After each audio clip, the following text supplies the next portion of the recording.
Damn. The Cleveland Browns have been turned down. John Harbaugh is not even going to come in for an interview with this team. If you're following the tea leaves, it's right there in your face. We have all of it. It's right there in your face, man. It's right there in your face, man. John Harbaugh is not interested in coming to Cleveland. This is why some of the dominoes have failed the way. I have another question for you, Eric. Harbaugh sits down, looks at Jimmy in the eye and says, I will come coach for the Cleveland Browns. Fire Andrew Berry. Are you okay with that, first of all? Do you think Jimmy Haslam does it, second of all? No and no.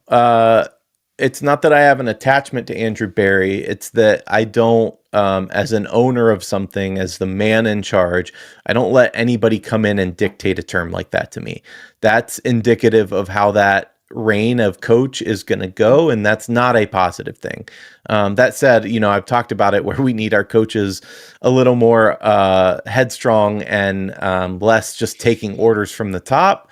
But in something like that, saying, hey, the GM needs to go, my direct supervisor needs to go before I even consider it, considering to the best of my knowledge, there's no bad blood between them. No. Same answer of why Jimmy Haslam would say no to that. That'd be like, whether it's a star employee or not, somebody in his business coming to him and saying, hey, I'll work for you, but you got to fire so-and-so. Like, it just, you won't be put under those conditions ever. I don't think Jimmy's ego would take that up. Maybe it might be a good thing for a coach to come in and strong arm like that. Maybe that's what we've been missing this whole time.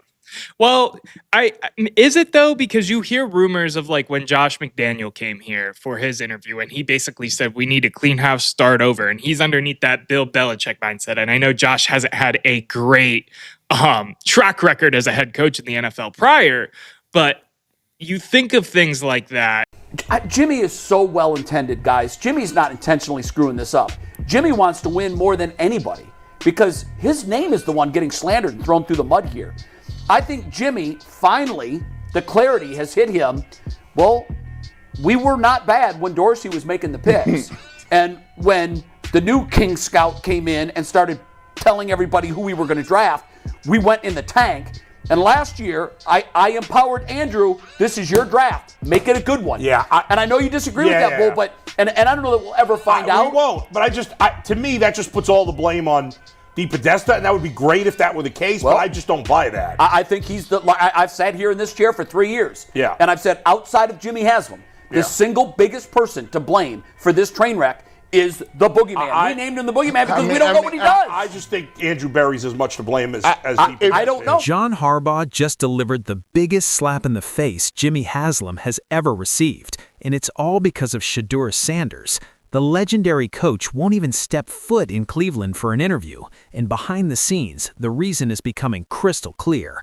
While teams are literally firing their current head coaches just to get a meeting with Harbaugh, Cleveland can't even get him on the phone. The Dolphins axed Mike McDaniel before Harbaugh even said yes. The Giants are rolling out the red carpet. In Cleveland, they're being ghosted. And here's what nobody's telling you.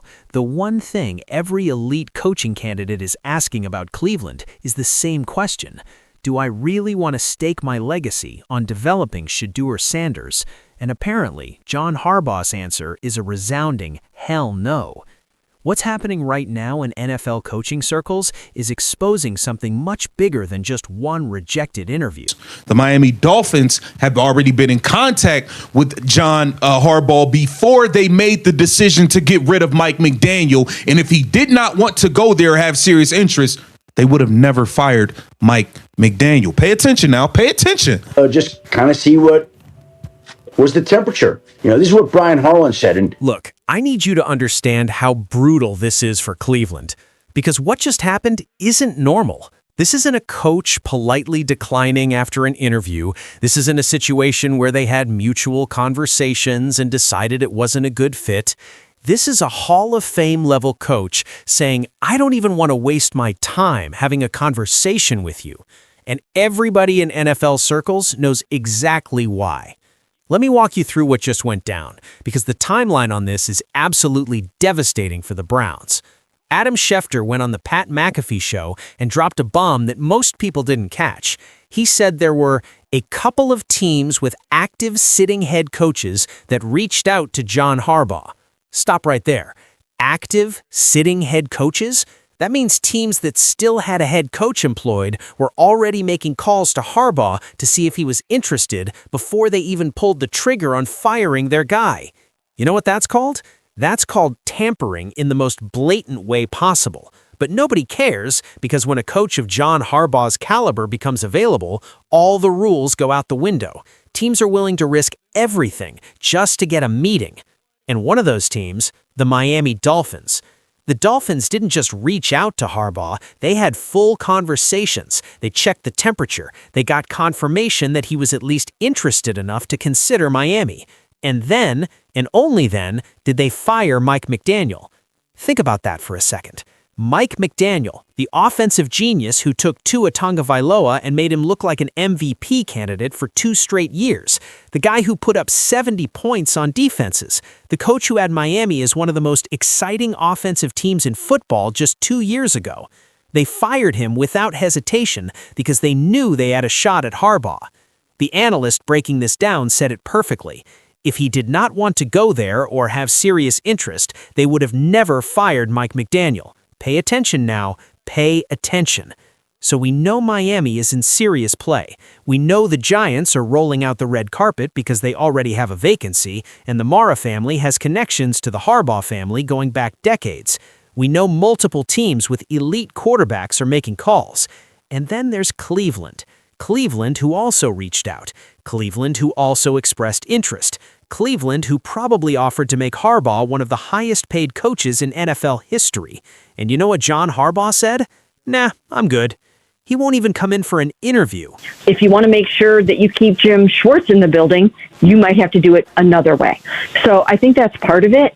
I think the important part with Tommy, and I'm going to write something about this morning, is the fact that the intriguing and interesting thing about him, in my mind, is the fact that he's got more intimate knowledge about Shedeur Sanders than any of these other candidates. He can tell you exactly what you're going to need to hear and what you need to know about Shedeur. Can he be your guy or is he not your guy? So that's the conversation that Mary Kay Cabot broke it down on the Ken Carman show, and you could hear the pain in her voice as she explained what's really happening behind the scenes. She said, I know the Browns really like John Harbaugh, but the thing that happens in a situation like this, if you get an idea that a candidate might have something hot going in another city, you don't want to be turned down by a lot of people. Translation, the Browns know Harbaugh doesn't want the job, so they're not even going to publicly offer him an interview because they don't want the embarrassment of being rejected. She went on, you don't want your coaching vacancy to look like nobody wants the job. And there it is. That's the real issue. It's not that Cleveland can't get a coach. It's that they can't get the elite coaches, the difference makers, the guys who turn franchises around. Because those coaches are looking at Cleveland and asking one fundamental question. What's the upside here? You've got an owner in Jimmy Haslam who has burned through more coaches than any other franchise in the modern era. You've got a front office that made the worst trade in NFL history to get Deshaun Watson. You've got a quarterback room that's a complete disaster. And you've got a young quarterback in Shedeur Sanders who comes with, let's be honest, a whole lot of baggage in terms of media attention, family dynamics, and pressure. So if you're John Harbaugh, a Super Bowl winning coach, a guy who's built a legendary career in Baltimore, why would you leave that to take on the Cleveland nightmare? The answer is, you wouldn't. Now, here's where things get really interesting, because while John Harbaugh is running away from Cleveland like the building's on fire, there are 2 names that keep coming up as realistic options, Jim Schwartz and Tommy Rees. Jim Schwartz is the defensive coordinator who actually wants the job. Mary Kay said, I know he really wants the job. And she's right. Schwartz has been auditioning for this all season. Every time the cameras cut to him on the sideline, he's animated, he's fired up, he's coaching his ass off. He wants to be a head coach again. But here's the catch. Schwartz is a defensive guy, and Cleveland's biggest problem right now isn't defense, it's offense. Specifically, it's quarterback development. Which brings us to Tommy Rees, and this is where the Shedeur Sanders angle becomes absolutely critical. Story. John Harbaugh wanted to draft Shedeur to the Baltimore Ravens, allegedly. Now, there was some back channel deals that happened that stopped Shedeur from coming. Now, from what I heard, I got to sit allegedly on this, Shedeur did not want to be a backup. Shedeur want to be a starter. Got to respect him for that. So he allegedly turned down the opportunity to go play with Lamar Jackson. Now, from what I was hearing early on, Mary Kay dropped this line on the show, and I need you to pay very close attention to what she said. The intriguing and interesting thing about Tommy Rees is the fact that he's got more intimate knowledge about Shedeur Sanders than any of these other candidates. He can tell you exactly what you're going to need to hear and what you need to know about Shedeur. Can he be your guy, or is he not your guy? Stop. Rewind. Listen to that again. Tommy Rees has intimate knowledge of Shedeur Sanders. He can answer the question of whether Shedeur can be your guy. What does that tell you? It tells you that every single coaching candidate coming through Cleveland is being asked point blank, can you win with Shedeur Sanders as your franchise quarterback? And some of them, like John Harbaugh apparently, are saying no without even sitting down for a formal conversation. But Tommy Rees? He's already worked with Shedeur all season. He's seen him in the film room. He's seen him in practice. He's seen him in games. He's called plays for him. He knows exactly what Shedeur can and can't do. And you know what? That might actually be a good thing for Shedeur, because here's the twist that nobody's talking about. Here's the part where we flip this entire narrative on its head. What if John Harbaugh rejecting Cleveland is the best thing that could happen to Shedeur Sanders? Think about it. John Harbaugh built his career in Baltimore with a very specific type of offense. Run-heavy, physical, old-school football. He won a Super Bowl with Joe Flacco, who was basically a game manager with a big arm for deep shots. His current quarterback is Lamar Jackson, a running quarterback who operates in a run-first system. You know what type of quarterback Shedeur Sanders is? The exact opposite. He's a pocket passer. He's a rhythm thrower. He needs a system built around timing routes, quick decisions, and getting the ball out fast. Does that sound like John Harbaugh's offense? Hell no. So maybe, just maybe, Harbaugh looked at the Cleveland situation, saw that they're committed to Shedeur, and realized this isn't a fit for what I do. And instead of wasting everyone's time, he just moved on to a situation that better matches his coaching style. That's not a rejection of Shedeur's talent, that's just a mismatch of systems. And you know who does match Shedeur's system? Tommy Rees, an offensive coordinator who's been grooming him all season, a coach who understands what Shedeur needs to succeed, a coach who has literally been preparing for this exact scenario. The analyst in the source material said it perfectly. Cleveland should potentially look at Mike McDaniel as an option. Because you got a young quarterback, Shedeur Sanders, this offense has been absolutely putrid. I think that would be a good direction for them to look in. Mike McDaniel, the same coach who just got fired by Miami so they could pursue Harbaugh, the same coach who turned Tua, a quarterback everyone had written off, into an MVP candidate. Get fired, and all these media people was putting out things, oh, he'll be a hot commodity elsewhere, because they knew he was out. They know John Harbaugh's not coming for an interview. He's not coming. Not because they don't want him to come in. He don't want to go. That's what it is. Now let's go back to the Ken Carman show where they're talking about this situation. Man, John Harbaugh don't want to be there. And now they're stuck, with the Tommy Reeses and, hey, look, Mike McDaniel getting fired. You know what McDaniel's offense is built on? Quick passes, rhythm throws, getting playmakers in space. That's literally Shedeur's game. So while everyone's crying about John Harbaugh rejecting Cleveland, maybe we should be celebrating, because Harbaugh was never the right fit anyway. The Browns need an offensive-minded coach who can develop a young quarterback. They need someone who believes in Shedeur's talent and is willing to build a system around his strengths. They don't need some defensive-minded, old-school coach who's going to try to force Shedeur into a run-heavy offense that doesn't suit his skill set. But here's the brutal reality that nobody wants to acknowledge.